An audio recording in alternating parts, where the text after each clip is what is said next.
دراسي صح تراكمية ثقافية.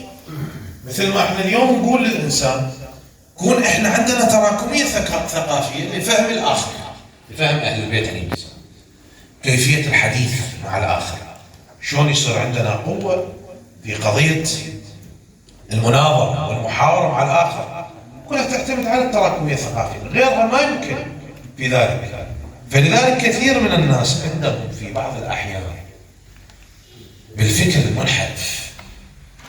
احنا نقول يوم اللي احنا نريد نوصل إلى معرفة الإمام عليه السلام، ما يمكن فهم الإمام عليه السلام والوصول إلى الإمام على كل واحد يطلع له على تلفاز يتكلم له بكلام جيد نصدق.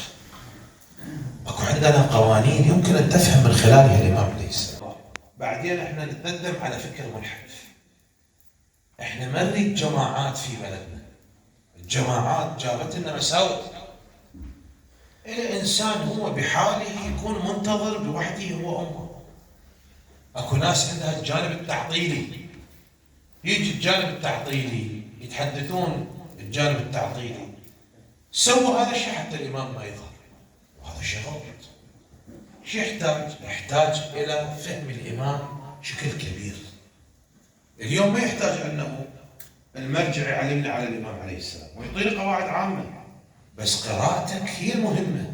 إذا ما يكون عندك ثقافة، أنت المرجع ما يقعد يمك في بيتك يعلمك من هو الإمام المهدي وشنو هو الإمام المهدي، يعطيك قواعد عامة، لكن أنت يصير عندك عامل الانتظار. أفضل أعمال أمتي انتظار الفرج. شو انتظار الفرج؟ هاي عندك كثير من الأمور، في يوم جمعة وغير يوم جمعة عندك برامج علقها مع الإمام عليه السلام، يكون الإمام قريب منه.